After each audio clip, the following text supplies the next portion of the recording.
할렐루야. 네, 우리 옆 사람하고 한번 인사했으면 좋겠습니다. 귀하십니다. 네, 귀하십니다. 비도 오고 또 피곤도 하시고 지치시고 그러신데 수요예배 늦은 저녁에 나와주셔서 감사를 드립니다. 히브리서 8장 1절에서 5절 말씀 보도록 하겠습니다. 5절의 말씀이고요. 우리 한 목소리로 읽도록 하겠습니다. 시작. 지금 우리가 하는 말의 요점은 이러한 대제사장이 우리에게 있다는 것이라. 그는 하늘에서 지극히 크신 이의 보좌 우편에 앉으셨으니 성소와 참 장막에서 섬기는 이시라.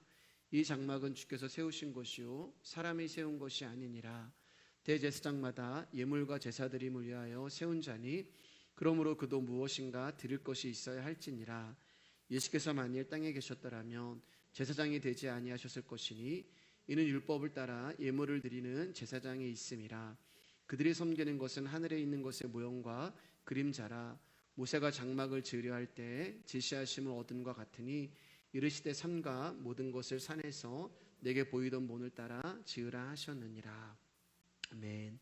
오늘은 히브리서 8장을 나누도록 하겠습니다. 히브리서 1장을 시작한 지가 어제 그저께 같은데 벌써 8장에 도달을 했어요. 히브리서는 제가 이제 11장까지만 나누려고 합니다. 그리고 로마서를 계속 이어 주일날 우리가 해오던 로마서를 지난주까지 이제 스탑을 하고 이제 이번 주부터는 룻기 말씀을 좀 나누고 로마서는 이제 가을부터 다시 시작을 하도록 하겠습니다. 여러분 수요예배 때도 히브리서를 나누고 또 주일날에도 로마서를 이렇게 공부하고 배우고 있는데 여러분이 귀한 말씀을 여러분 하나도 놓치지 마시고 또 들으시고 또 여러분의 것으로 만드셔서 여러분들이 복음을 증거하고 복음을 나눌 수 있는 그 선생과 스승과 아비의 자리에 오르기를 주님의 이름으로 축복합니다. 히브리서 7장은 1절부터 시작해가지고 마지막 절까지 멜기세덱이 누구인가에 대해서 이제 기록을 하고 있어요. 멜기세덱이라고 하는 예수님이 우리의 대제사장 되신다라는 것에 대해서 이제 히브리서 기자가 하비르인들 가운데 계속해서 이야기를 했단 말입니다. 그런데 이 하비르인들이 아직도 대제사장, 예수님이 왜 대제사장이 되는가에 대한 의문과 답답함이 많았던 것 같아요. 그래서 8장을 넘어왔음에도 불구하고 8장의 내용도 역시 예수님이 대제사장 되신, 제가 발음이 안 되더라고요, 여러분. 제가 이 대제사장, 제가 하면서 발음이 안 된다는 것을 알게 됐습니다. 그래서 저번에 이제 이 5장부터인가 이제 나왔죠, 대제사장 이야기가. 그래서 너무 발음이 안 돼서 와 너무 힘들다 그러는데 히브리서를 보는데 10장까지 대제사장 얘기가 계속 나와요. 그래서 제가 이제 발음이 좀 안 되더라도 그래 대제사장, 목사님 대제사장 그렇게 이제 긍휼히 여겨주시며 들어주시면 좋겠습니다. 8장도 이제 대제사장에 관한 이야기가 되는 거예요. 대한민국 헌법 제10조를 보면 모든 국민은 인간으로서의 존엄과 가치와 행복을 추구할 권리가 있다고 기록되어 있어요. 여러분 이 말의 뜻은 우리가 살아가는 이 세상은 인간을 위한 인간의 세상이 되어야 한다는 뜻이 되는 것입니다. 그리고 그렇게 살아가는 것이 행복이다라고 사람들은 생각을 해요. 그런데 하나님 나라는 인간의 생각과 전혀 다릅니다. 하나님 나라는 인간의 존엄과 가치를 지키는 것에 관심이 그리 많지 않으세요. 그래서 우리가 행복이라고 여기는 것들이 하나님 나라에서는 복이 될 수 없는 거예요. 그럼 하나님 나라에서 복이라는 것은 무엇인가? 그리고 하나님의 말씀하시는 행복은 무엇인가? 그것은 하나님과의 관계가 회복이 되는 것을 행복이다라고 성경은 말씀하고 있어요. 그래서 성경 66권을 한 문장으로 요약해봐라. 이 성경이 이제 하나님의 언약이잖아요. 하나님의 약속이잖아요. 그 하나님의 언약과 약속인 성경 66권을 한 문장으로 요약해봐라. 그러면 바로 이 말이 되는 거예요. 히브리서 8장 10절 하반부에 있습니다. 시작. 나는 그들에게 하나님이 되고 그들은 내게 백성이 되리라. 이 출애굽기에도 나오는 말씀이고 굉장히 하나님이 우리 가운데 많이 하시는 말씀이에요.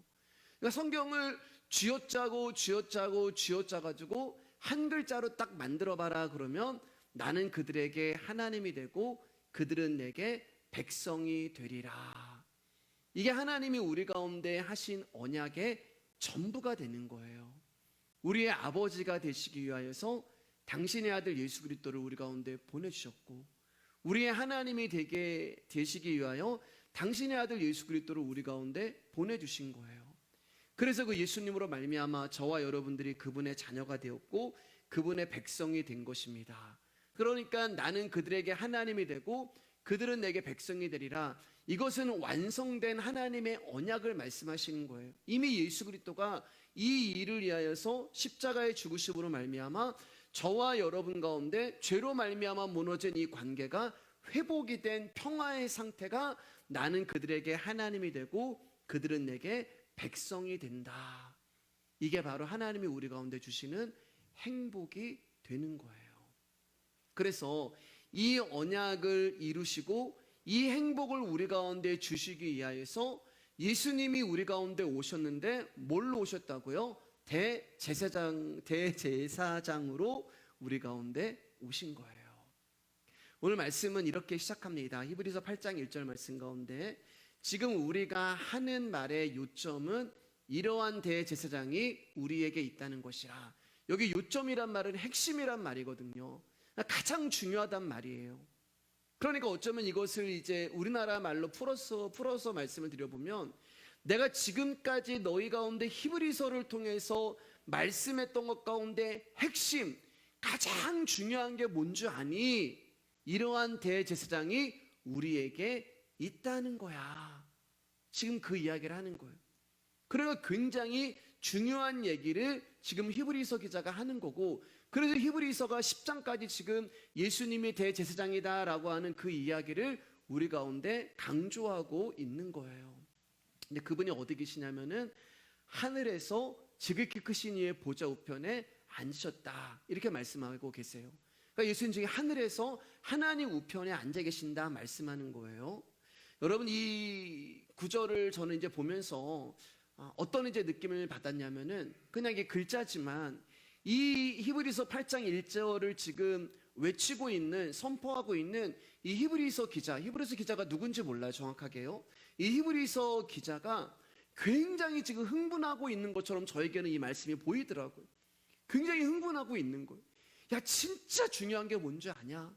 내가 히브리서를 너희들 가운데 지금까지 선포했는데 이 히브리서 가운데 가장 중요한 요점이 뭔지 아니? 그 예수님이 대제사장인데 그분이 우리에게 있다는 거야. 저는 이 말씀이 그렇게 들리더라고요. 굉장한 자부심과 자긍심으로 들리기 시작하는 거예요. 근데 우리는 예수님이 대제사장이라고 하는 사실에 별로 흥분이 안 돼요. 별로 감흥도 없고 감동도 없고 심지어는 딱히 감사도 없는 것 같아요. 그 이유는 예수님이 대제사장이라고 하는 것과 나의 삶과 거리감이 있기 때문에 그래요. 그 말은 무슨 뜻이냐면은 내가 믿는 예수랑 하나님이 우리 가운데 보내신 예수가 다르다는 거예요. 제가 주일날 이제 말씀드렸지만 기독교의 딜레마가 새벽에 말씀드렸군요. 새벽에 말씀드렸어요. 사르밧 과부 이야기를 하면서 그 말씀을 드렸습니다. 사르밧 과부 잠깐 얘기하면은, 하나님이 엘리야를 통해서 사르밧 과부 가운데 주신 것은 한 움큼의 밀가루와 조금의 기름이거든요. 근데 우리는 분명히 성경에 그렇게 주셨는데 어떻게 자꾸만 그 말씀을 해석을 하냐면, 그 화수분이라고 하는 항아리가 있잖아요. 거기에다가 쌀을 넣으면 쌀이 막 몇 가마씩 나오고 그렇게 생각을 해. 그렇지 않아요. 하나님이 엘리야에게 까마귀를 통해서 고기와 먹을 것을 갖다 줬는데, 딱 까마귀 입이 여러분 얼마나 커? 요만하잖아요. 그러니까 일용할 양식만 준 거예요. 이 여인 가운데도 일용할 양식만 준 거예요. 죽을 수밖에 없는데 소뚜껑을 열어보니까 어라, 오늘 먹을 양식이 여기 있네. 나는 죽을 수밖에 없는 존재인데. 그러니까 기독교의 딜레마가 뭐냐면, 우리가 원하는 것은 그런데 뭐냐면 하나님 요런 양식 말고요, 1년치, 2년치, 10년치 양식을 주세요, 이렇게 우리는 기도하잖아요. 근데 하나님 그렇게 안 주셔요. 하나님 우리 가운데 그날 하루를 살아갈 수 있는 한 움큼의 밀가루와 조금의 기름, 그게 기적이란 말입니다. 다른 게 기적이 아니에요. 죽을 수밖에 없는 나를 죽이지 아니하시고 오늘도 살게 하시는 그 하나님을 바라보면서, 그런데 하나님은 우리 가운데 그렇게 일용할 양식을 주시는데 우리는 일용할 양식을 구하지 않는 거예요. 그러니까 내가 믿는 예수가 어떤 예수냐면은 나에게 도움이 되고 나를 잘되게 해주고 이런 예수를 우리는 원한단 말입니다. 그러니까 예수님이 대제사장이라고 하는 사실이 별로 나에게 와닿지 않는 거예요. 왜냐하면 그분이 대제사장이 된다는 그 사실이 내 살림살이에 도움이 되는 것도 아니고 내 자녀들이 잘되게 해주는 것도 아니고 내가 하는 사업과 직장에 도움이 되지도 않아요. 즉 예수님이 대제사장이라고 하는 사실이 우리를 행복하게 해줄 수 없다는 말입니다. 근데 하나님의 행복은 뭐라고요? 그분을 대제사장으로 보내셔서 우리를 당신의 자녀와 백성으로 만드시는 게 하나님이 우리 가운데 주시는 행복이에요. 그래서 하나님이 우리 가운데 뭘 주신다고 여러분? 고난을 주시는 거예요. 그리고 결국에는 예수 그리스도만 붙들게 하는 거예요. 여러분, 우리가 하나님 잘 선택하고 붙들 것 같죠? 예. 우리 하나님 안 붙들어요. 우리 존재 자체는 내가 붙들 수 있는 거 다 붙들어 보고 나중에 내가 이제 붙들 것이 없을 때 그때 예수 그리스도를 붙들게 되는 거예요. 그 야곱이잖아요, 여러분. 예. 야곱이 자신에게는 모든 것이 다 날아가고 자녀도 떠나가고 아내도 떠나가고 이제 환도뼈 맞아가지고 아무것도 없을 때 그가 손을 내밀어서 하나님을 붙들었단 말이에요. 근데 여러분, 제가 이 설교 많이 했지만 야곱이 하나님이다라고 붙든 게 아니라니까요. 예.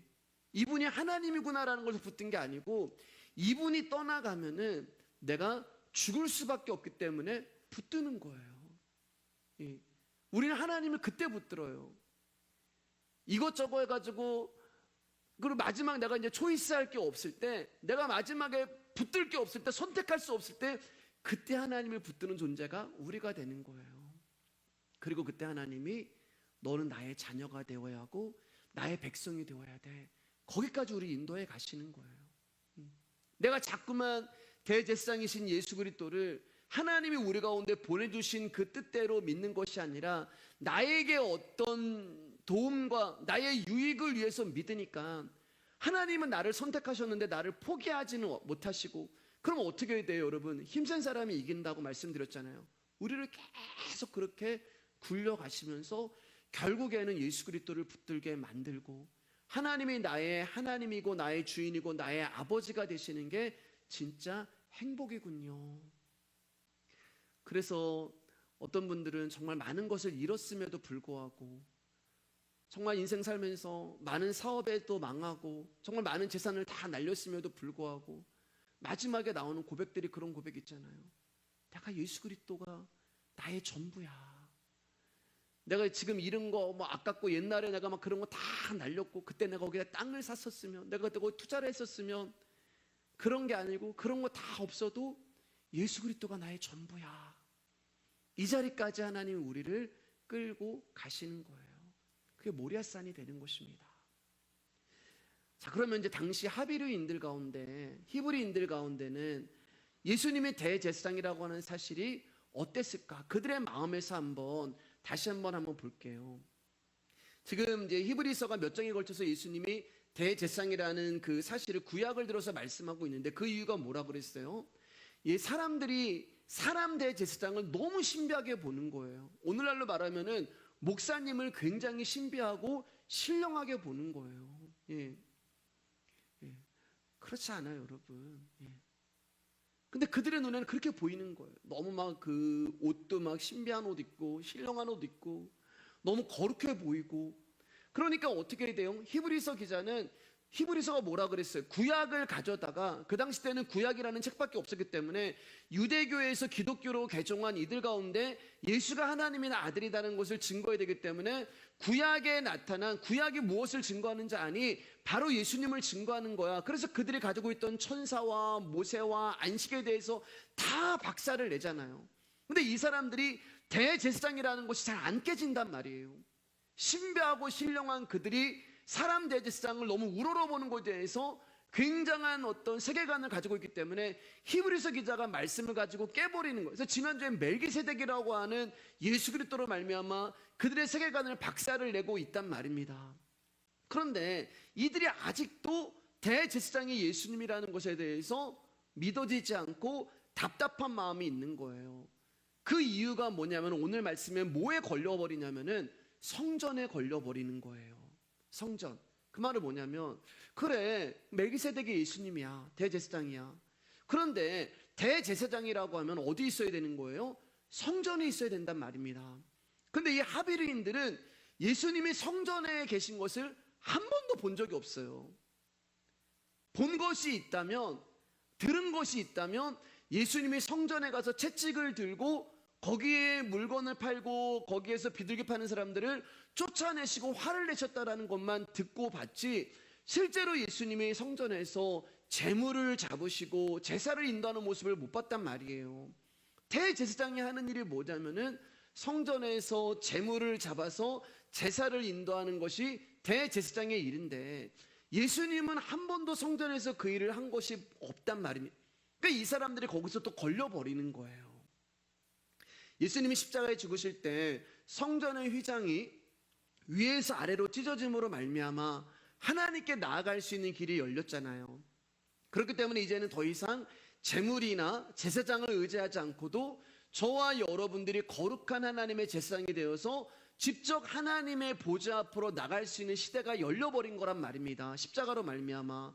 이게 바로 대제사장 예수님이 십자가에 죽으시고 완성된 제사 제도란 말이에요. 우리는 이 사실을 성경을 통하여서 이해하고 있고 믿고 있고 알고 있는데, 당시의 하비르인들 가운데는 이 사실을 선뜻 수긍하는 것이 어려웠던 거예요. 성전 때문에. 제사장은 성전과 떨어질래야 떨어질 수 없는 사람인데 한 번도 예수님이 제사를 인도한 적이 없고 성전에 계신 것을 본 적이 없던 사람들은, 아니 예수님이 대제사장이라면 성전에서 사역한 적이 언제였어? 너 봤어? 너 봤어? 여기에 대한 궁금증과 의문이 있었던 거예요. 그래서 2절에서 히브리서 기자가 이렇게 답을 합니다. 읽을까요? 시작. 성소와 참 장막에서 섬기는 이시라. 이 장막은 주께서 세우신 것이요 사람이 세운 것이 아니니라. 1절에서 예수님이 어디 계셨냐면은 하늘에서 지극히 높으신 이의 우편에 계신다라는 성경은 말하고 있어요. 그러니까 예수님은 하나님과 권세가 같으신 분이시고 지금 하늘에 계신 분이에요. 여기 2절을 보면은 그런데 섬기는 이시라라고 이야기하는 이 섬긴다는 말은 일하고 계신다는 뜻이에요. 사역을 하고 계신다는 뜻인데, 어떤 사역을 하고 계시냐면은 장막에서 사역을 하세요. 장막이 뭐예요, 여러분? 성막이잖아요. 성막. 성소를 말하는 거예요. 그러면 성소에서 지금 일을 하고 계신다. 그 일이 무슨 일이에요? 대제사장의 일을 하고 계신다. 지금 예수님은 대제사장으로서 성막에서 그 사역의 일을 하고 계신다. 너희들이 지금 예수님이 성전에서 일하는 거 한 번도 못 봤다고 얘기했는데, 그분은 지금도 성막에서 대제사장으로 사역을 하고 계신다라고 말씀하세요. 여기에 이제 중요한 단어가 있어요. 그게 뭐냐면 참이란 말입니다. 참. 예수님이 계신 곳은 그냥 장막이 아니라 참 장막에서 대제사장으로 지금도 사역을 하고 계신다. 그렇게 말하고 있는 거예요. 참이라고 하는 말은 진짜란 말이에요. 그러면 진짜 장막에서 예수님이 사역을 하고 계신다라고 얘기하는 것이고, 진짜 장막이 있다는 말은 가짜 장막도 있다는 말이에요.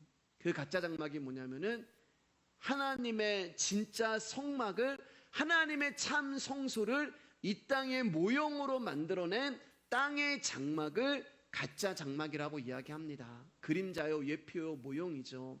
그래서 여기 보면은 이 장막은 주께서 세우신 것이요, 그게 참 장막이 되는 것이고, 사람이 세운 것이 아니니라 사람이 세운 장막이 이 땅의 장막이 되는 거예요. 히브리서 9장 24절 말씀입니다. 시작.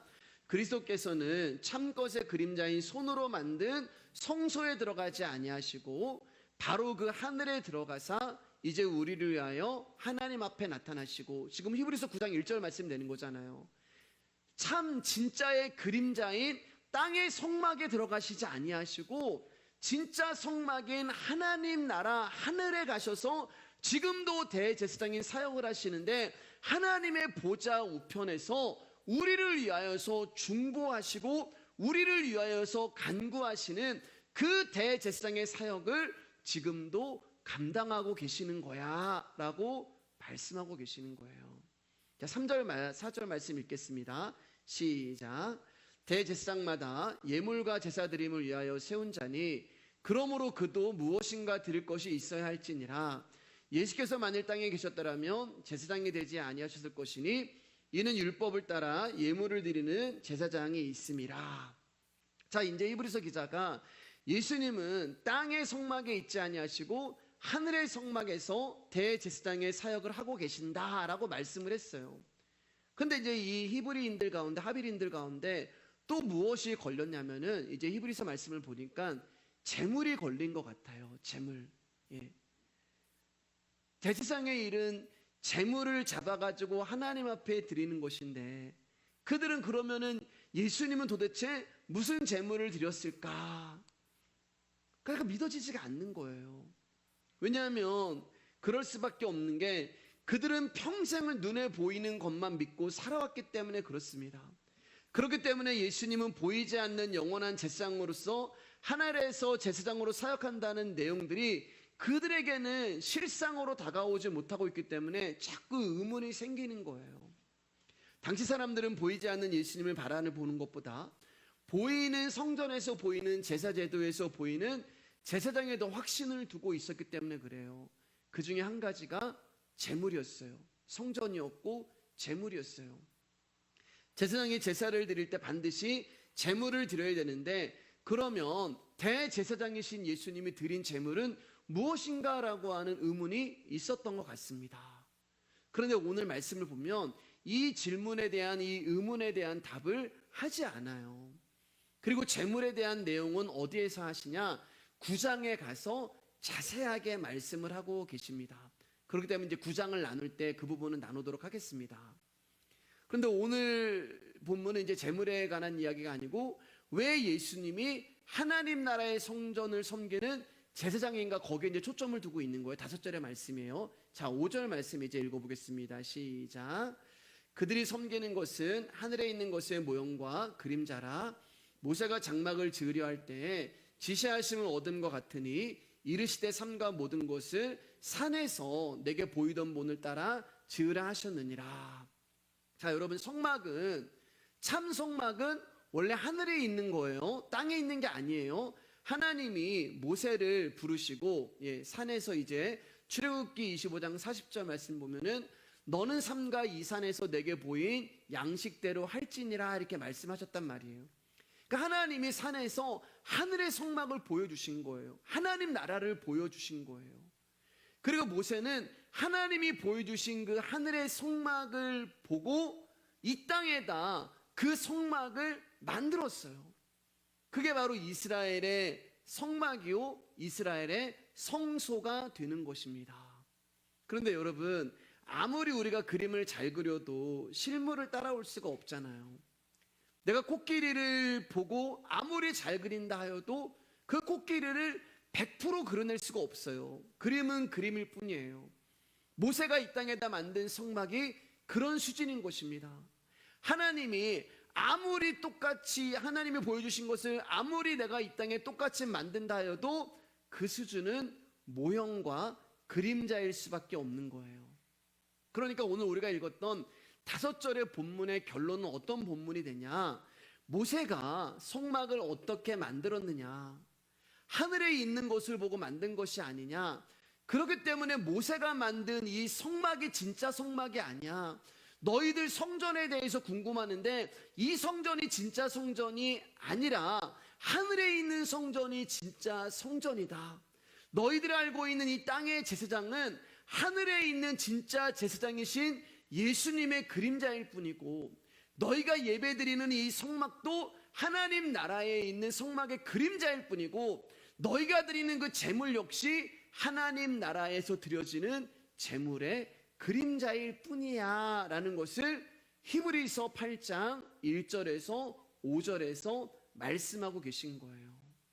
그래서 그 모형과 그림자와 예표가 진짜인 줄 알고 살아가던 그들 가운데 진짜가 무엇인지 알려주시기 위해서 진짜 대제사장이 내려오셨고 진짜 하나님 나라의 성막이 내려오셨고 진짜 재물이 이 땅 가운데 내려오셔서 십자가의 죽으심으로 말미암아 저와 여러분들을 하나님의 백성으로 만드신 거예요. 이게 오늘 말씀의 결론이에요. 그런데 여러분, 성경은 여기서 멈추시지 않으시고 하나님 나라의 성막이 우리 안으로 임하셨다, 놀라운 얘기를 하시는 거예요.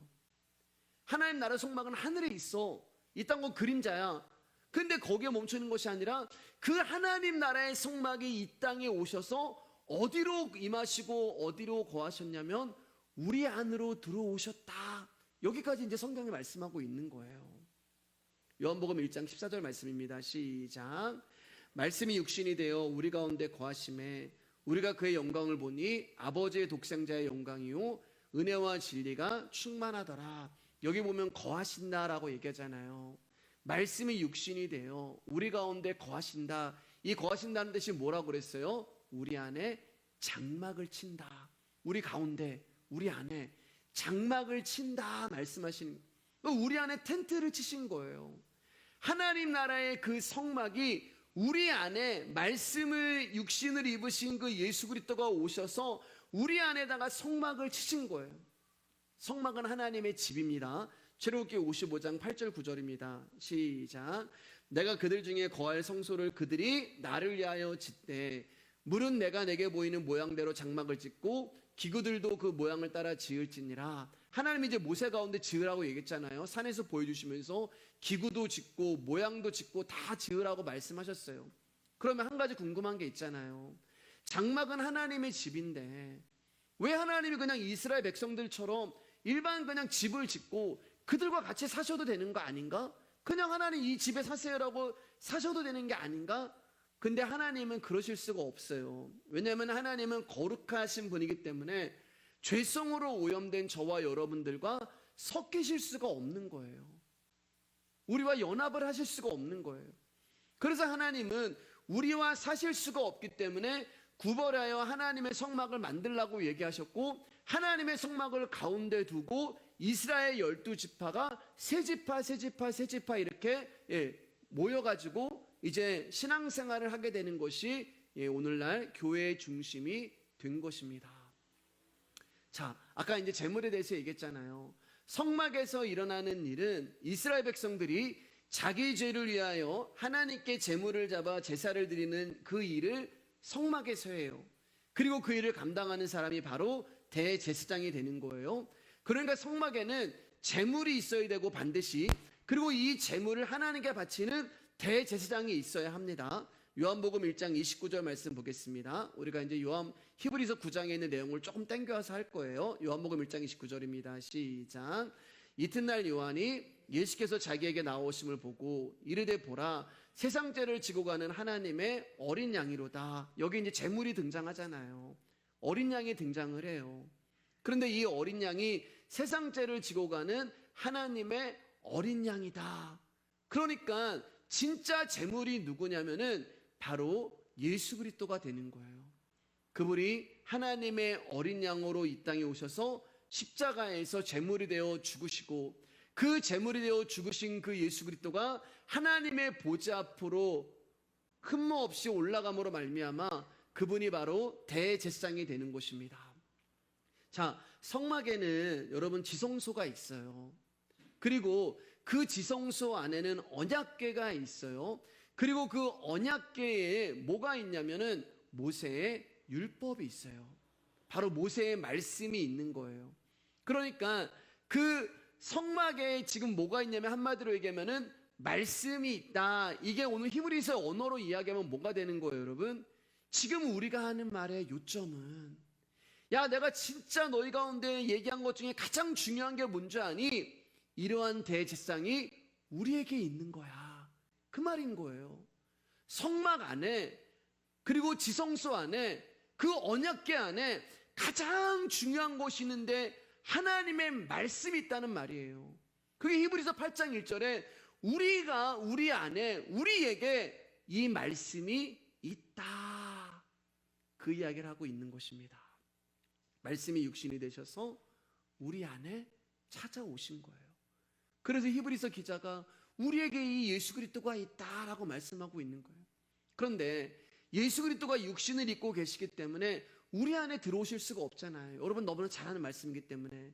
자, 요한복음 14장 1절 6절 그리고 16절 21절 말씀, 제가 한 절 여러분 한 절 같이 읽도록 하겠습니다. 너희는 마음에 근심하지 말라. 하나님을 믿으니 또 나를 믿으라. 내 아버지 집에 거할 곳이 많도다. 그렇지 않으면 너에게 일렀으리라. 내가 너희를 위하여 거처를 예비하러 가노니 가서 너희를 위하여 거처를 예비하면 내가 다시 와서 너희를 내게로 영접하여 나 있는 곳에 너희도 있게 하리라. 내가 어디로 가는지 그 길을 너희가 아느니라. 도마가 이르되 주여 주께서 어디로 가시는지 우리가 알지 못하거늘 그 길을 어찌 알겠사옵나이까. 예수께서 이르시되 내가 곧 길이요 진리요 생명이니 나로 말미암지 않고는 아버지께로 올 자가 없느니라. 내가 아버지께 구하겠으니 그가 또 다른 보혜사를 너희에게 주사 영원토록 너희와 함께 있게 하리니 그는 진리의 영이라. 세상은 능히 그를 받지 못하나니 이는 그를 보지도 못하고 알지도 못함이라. 그러나 너희는 그를 아나니 그는 너희와 함께 거하심이요 너희 속에 계시겠음이라. 내가 너희를 그와 같이 버려두지 아니하고 너희에게로 오리라. 조금 있으면 세상은 다시 나를 보지 못할 것이로되 너희는 나를 보리니 이는 내가 살아있고 너희도 살아있겠음이라. 우리 20절 21절 같이 읽을게요. 그날에는 내가 아버지 안에 너희가 내 안에 내가 너희 안에 있는 것을 너희가 알리라. 나의 계명을 지키는 자라야 나를 사랑하는 자니 나를 사랑하는 자는 내 아버지께 사랑을 받을 것이요 나도 그를 사랑하여 그에게 나를 나타내리라. 자, 요한복음 14장은 이제 예수 그리스도가 십자가를 앞에 두시고 당신의 십자가의 언약의 피를 흘리게 될 것을 제자들에게 이제 말씀하신 후에 하신 말씀이에요. 내가 이제 십자가에 죽을 거야. 그 언약을 이룰 거야 라고 하면서 이제 요한복음 14장에서 이야기를 하시는데, 잘 들어보세요. 예수님이 당신의 십자가의 죽음을 이야기하시고 그 다음에 이야기하시는 게 뭐냐면 거처를 얘기하세요. 거처를. 오늘 나오잖아요.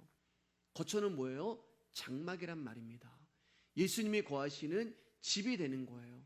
그러니까 예수님이 거하시는 집은 어떻게 만들어지냐면 반드시 예수 그리스도가 죽어야지만 돼요. 이게 순서예요. 예수님이 그래서 당신의 죽음을 말씀하시고 그 다음에 당신이 거할 장막, 당신이 거할 거처를 말씀하시는 거예요. 그러니까 거처는 반드시 예수 그리스도의 십자가의 죽음을 거쳐야지만 주어진다는 것입니다. 이렇게 또 되네요. 예수님의 거처는 반드시 예수님의 십자가의 죽음을 거쳐야지만 거처가 생기는 거예요. 네, 재미없으시죠? 자, 그 십자가의 죽음이 뭐냐면 바로 예수 그리스도의 피를 말씀하시는 거예요. 예수님이 이 땅에 오셔서 언약의 피를 흘리게 되면 그 다음에 아버지께로 가셔서 거처가 만들어진다는 말씀을 하고 있어요. 그러니까 거처는 반드시 예수님의 피로 말미암아 완성이 되어지는 것입니다. 왜 여러분? 죄인들인 우리와 함께 하셔야 하는데, 아까 구약에서는 죄인들인 우리와 섞일 수 없기 때문에 성막을 따로 구별하셨잖아요. 그런데 이 죄인들인 우리와 섞일 수 있는 방법이 뭐냐면은 피를 흘리셔야 되는 거예요. 히브리서 9장 22절 말씀입니다. 시작. 율법을 따라 거의 모든 물건이 피로써 정결하게 되나니 피 흘림이 없은즉 사함이 없느니라. 누군가가 피를 흘려야지만 우리의 죄가 사여진단 말입니다. 누군가가 피를 흘리셔야지만 그 따로 설었던 장막이 이제는 그들과 별개로 분리가 되는 것이 아니라 그들과 하나가 되는 거예요. 그래서 예수님이 십자가에서 내가 죽어야지만 너희들 가운데 거할 거처가 생긴다라고 말씀을 하고 계시는 거예요. 그래서 예수님이 제물이 되셔서 십자가에서 피를 흘리시는 것이고, 구약에서는 이 그림을 보여준 것이 뭐냐면 제물이 피를 흘림으로 말미암아 이스라엘 백성의 죄가 사여지는 그 그림이 그려지고 있는 거예요. 저와 여러분들의 부정한 죄를 해결해 주시고 저와 여러분 안에 예수 그리스도가 거처를 만들어 주시기 위해서 그분이 피를 흘려 죽으시고 대제사장이 되어서 당신의 생명으로 희생의 제사를 드린 거예요. 그게 성전 안에서 대제사장이 하는 제물과 제사에 숨어있는 복음의 비밀이 되는 것이고, 구약은 전부 이 땅에 오셔서 피를 흘리실 유일하신 한 분이신 예수 그리스도를 그리고 나타내고 있는 책이 되는 것입니다. 지금 이것을 히브리인들 가운데 히브리서 기자가 설명하고 있는 거예요. 자, 계속해서 요한복음 14장을 보면은 이제 예수 그리스도의 피가 나오고 그리고 거처가 나오고 그 다음에 나오는 게 뭐냐면은 영이 나와요. 영이. 우리가 이제 읽었잖아요. 예수님의 십자가의 죽음, 피, 그리고 거처, 그리고 보혜사 성령님이 나온단 말입니다. 아들의 영이 나와요. 그리스도의 영이 나와요. 왜 여러분?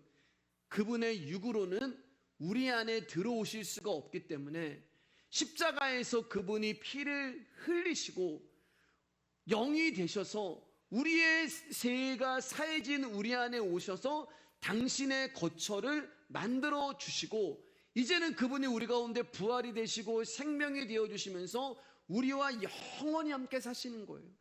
그래서 예수님이 이 그림을 먼저 보여주신 것이 공생의 사역을 하시면서 당신이 찾아가시는 거예요. 당신이 선택하신 사람들을 찾아가시잖아요.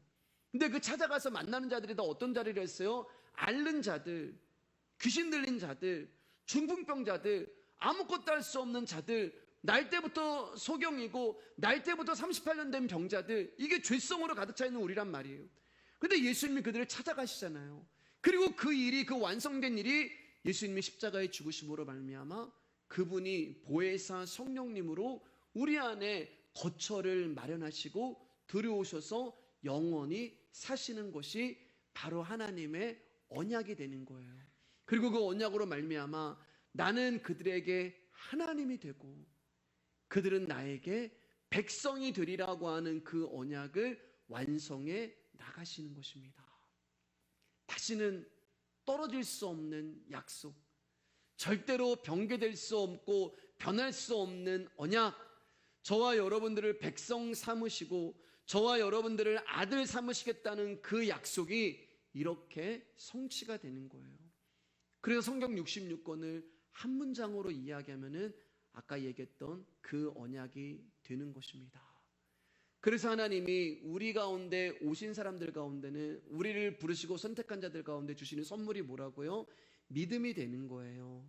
갈라디아서 2장 20절 말씀입니다. 제가 읽어볼게요.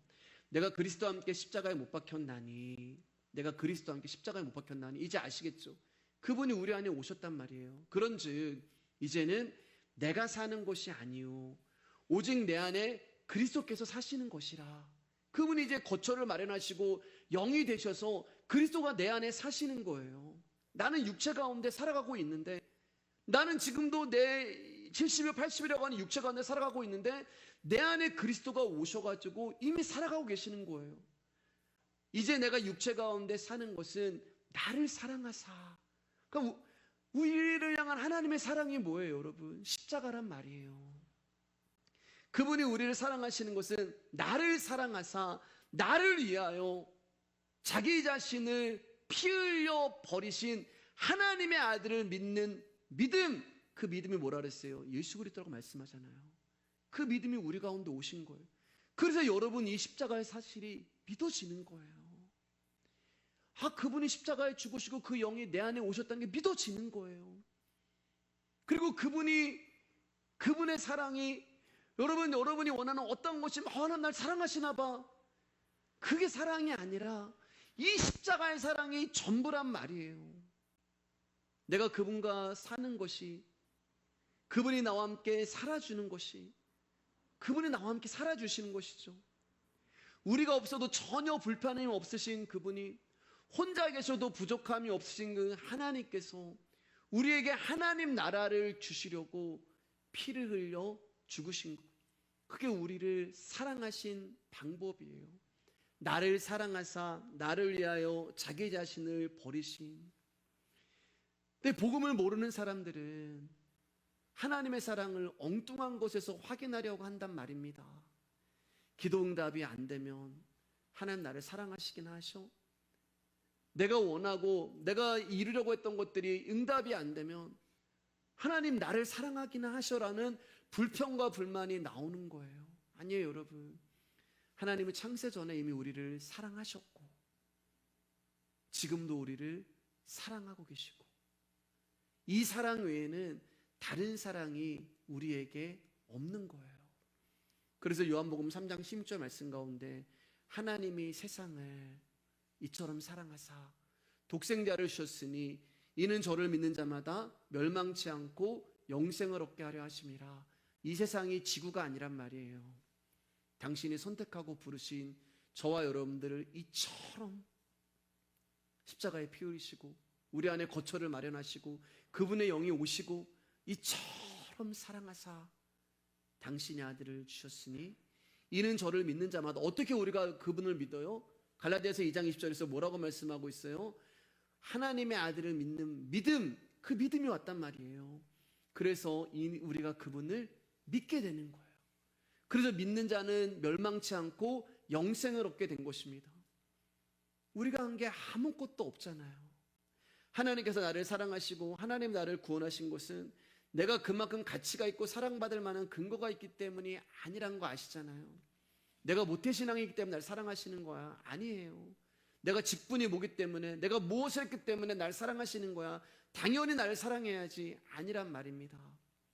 하나님의 사랑을 자신의 어떤 가치와 근거에서 찾으려고 하는 것이 잘못된 거예요. 우리 지난주 로마서 말씀 봤을 때 다윗이 여러분 얼마나 대단한 존재였어요. 하나님 마음이 합하다고 얘기했잖아요. 사울을 죽일 수 있는 기회가 2번이나 있었단 말입니다. 그럼에도 불구하고 하나님이 기름 부음 받은 자를 내가 어떻게 죽일 수 있어? 와, 다윗은 정말 대단한 믿음의 사람이야. 스스로 기특하게 여기고 있는 그를 하나님의 말씀이 찾아가셔서 네가 어떤 자인 줄 알아? 라고 하면서 밧세바를 간음하고 우리아를 살인하고 그것을 덮으려고 했던 너는 죄인 중에 죄인이야 라는 것을 하나님이 드러나게 하잖아요. 그래서 바울이 그 죄를 가지고, 그전에는 여러분 회개를 하는데 어떻게 회개를 하냐면은 그냥 양심에 찔리는 회개를 하는 거예요. 양심이 있잖아요. 우리 가운데는 율법을 받은 사람도 율법 받지 않은 사람 양심이라는 게 있어요. 근데 아무 일도 안 일어나요. 누구도 몰라요. 나의 죄를 위해서 지적하는 사람이 없어요. 그러니까 양심이 가슴이 따끔한 걸로 끝나는 거예요. 나 회개했어. 여러분, 우리의 회개라는 게 예수 그리스도 이름으로 내가 이런 죄를 졌으니까 주님 나를 용서해 주세요. 우리 자꾸 그게 회개라고 생각해요. 그런 회개는 없어요. 그 회개는 뭐예요? 다윗처럼 주님 앞에 나가는 거예요. 말씀이 나를 찾아와서 내가 어떤 존재인가를 드러나게 했을 때 그 말씀이 나를 끌고 하나님의 보좌 앞으로, 하나님의 임재 앞으로, 하나님의 이름 앞으로 나를 세웠을 때 거기서 다윗이 주님 앞에 뭐라고 얘기해요? 주님, 내 힘으로 이 죄를 이길 수가 없습니다. 주님, 나 좀 도와주세요. 주님, 나 좀 불쌍히 여겨주세요. 주님, 나 좀 살려주세요. 그게 회개예요. 거기까지 하시면 돼요. 근데 우리는 자꾸만 기회를 달라고 얘기해요. 하나님, 내가 이렇게 죄를 나한테 한 번만 더 기회를 주시면 다시는 안 하겠습니다. 근데 여러분, 그 한 번이 여러분 건데 수천 번, 수만 번 그렇게 하지 않으셨어요? 예. 다시는 이거 수천 번, 수만 번 하셨잖아요. 우리는 안 돼요. 우리 회개는 그게 아니에요. 한 번만, 이게 회개가 아니에요. 주님, 나는 이 죄를 이길 수 없습니다. 주님, 이 죄악을 내가 해결할 수가 없습니다. 성령님, 나를 떠나지 말아주세요. 그게 너무나 힘든 게 알기 때문에 성령님 떠나가는 그 구원을 나에게 거두지 말아주세요. 거기까지가 회개예요. 그럼 그 다음은 누구의 일로 넘어가냐? 하나님의 일로 넘어가는 거예요. 내 안에 계시는 예수 그리스도, 내 안에 영으로 계시는 그분이, 장막을 살고 계시는 그분이 여러분 우리 안에서 우리를 사랑하시고 우리를 이끄시는 거예요. 그렇게 우리를 사랑한 거예요.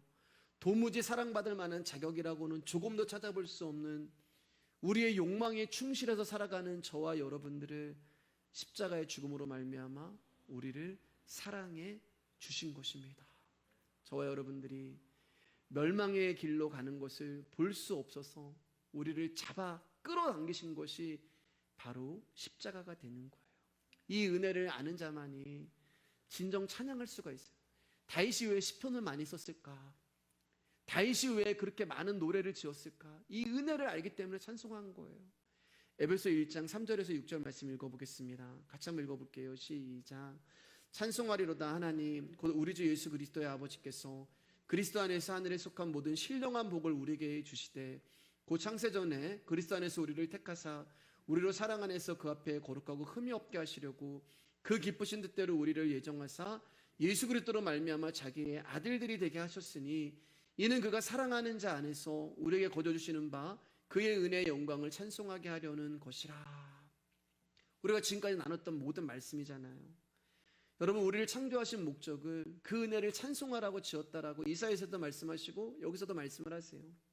그러니까 여러분, 예수 그리스도가 하신 일을 즐거워하고 기뻐하는 것이 찬송이 되는 거예요.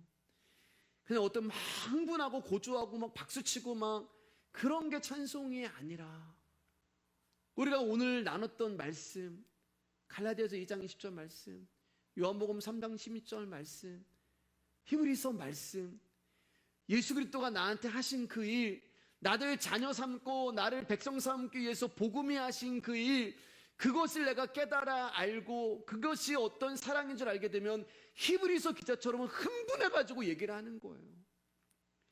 야, 진짜 중요한 게 뭔지 아니? 그 대제사장 예수 그리스도가 내 안에 있다는 거야.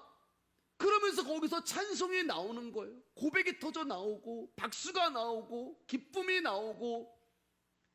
그러니까 찬송은 여러분 하늘의 것을 찬송하는. 근데 우리 자꾸 땅에 이를 것을 가지고 찬송해요. 땅에 이를 것을 가지고. 찬송은 이 땅에서 나오는 게 아닙니다. 찬송은 여러분 은혜를 입은 자들에게 하늘에서 주시는 하나님의 축복이고 하늘에서부터 주어지는 거예요. 바꿔 말하면 찬송은 이 땅에 없는 것들이 하늘에서 부어지기 시작하는 거예요. 이 땅에는 눈시고 찾아봐도 없는 것들이 하늘에서 각양 좋은 것들이 우리 가운데 선물로 주어지는 거예요. 그때 우리가 눈이 열리면서 하나님 이런 분이시구나, 하나님 나라 이런 분이시구나, 예수 그리스도는 이런 분이시구나. 여러분 인생을 살아가면서 알게 되더라고요. 예. 갑자기 이제 그렇지만 제가 이제 말씀을 이제 정말 조금 이제 알게 되었을 때 교만했거든요. 예, 교만했어요.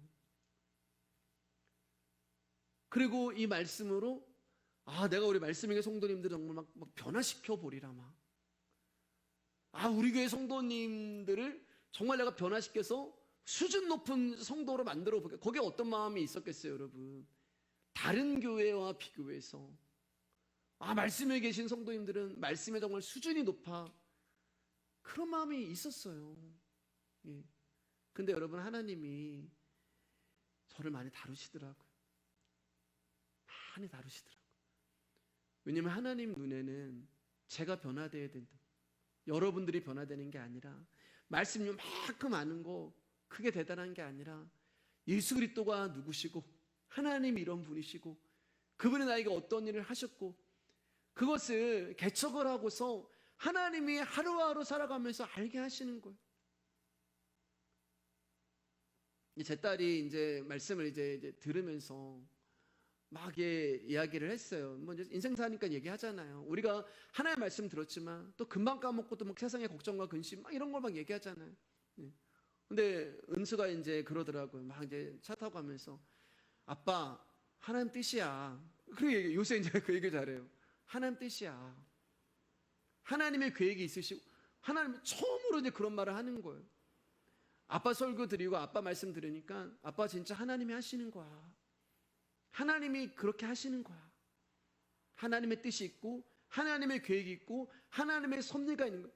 점점 그리로 가는 거예요. 그리로.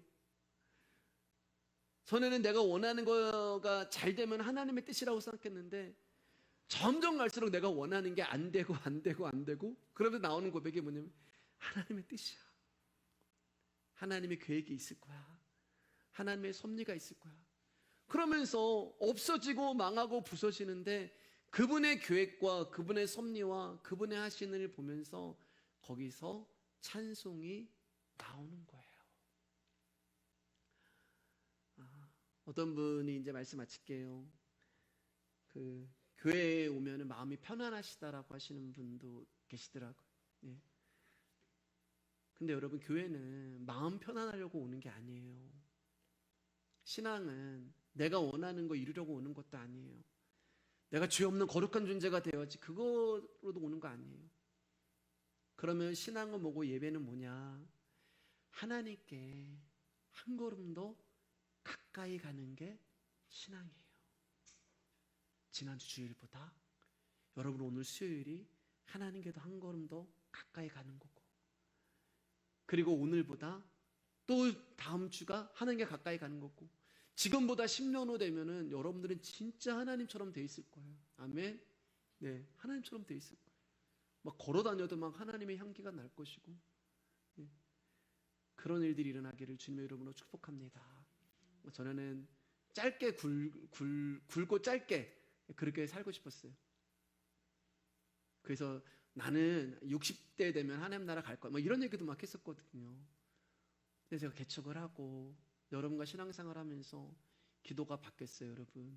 여러분 가늘고 길게 사세요. 네. 가늘고 길게 사시면서 정말 이 땅에서 하나님 우리 가운데 어떻게 당신의 일을 하시고, 어떻게 이명희 집사님 가운데, 한영 집사님 가운데 예수님이 어떻게 당신의 열매를 맺으시는가를 여러분 우리가 보고 즐거워하고 기뻐하면서 그분만을 찬송하고, 그래서 히브리서 기자가 얘기했던 것처럼 대제사장 예수님이 내 안에 계신다라는 것을 흥분해서 이야기할 수 있는 저와 여러분이 되기를 주님의 이름으로 축복합니다.